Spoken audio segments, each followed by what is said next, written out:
గీతాసారం అంటే జీవనసారం. భగవంతుడు మానవాళికి చేసిన జ్ఞాన బోధ, కర్తవ్య బోధ ఈ భగవద్గీత.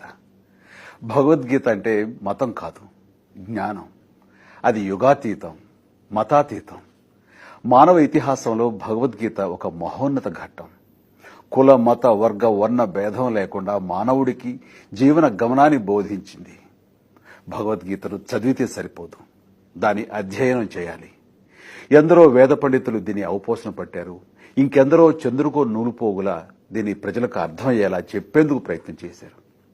అమర గాయకుడు ఘంటసాల 106 శ్లోకాలు తన గానంతో సామాన్యుడికి చేరువ చేశారు. ఇప్పుడు మన గంగాధర శాస్త్రి ఈ సంపూర్ణ భగవద్గీత గానంతో పునీతుడయ్యాడు. ఈ గీతాగాన యజ్ఞంతో అతని జన్మ ధన్యమైంది. 700 శ్లోకాల భగవద్గీతను 7 ఏళ్ల పాటు ఆత్మశుద్ధితో గానం చేసిన గంగాధరుడి చిత్తశుద్ధి తెలుగువారికి చిరస్మరణీయమవుతుంది. భారతదేశంలో ఏ గాయకుడు చేయని ఈ అపూర్వ ప్రయత్నానికి నా హృదయపూర్వక అభినందనలు. ఇది విశ్వ మానవాళి కోసం ఓ తెలుగువాడి చేసిన విశ్వ ప్రయత్నం. మన గంగాధర శాస్త్రిని అభినందిద్దాం, మనస్ఫూర్తిగా ఆశీర్వదిద్దాం.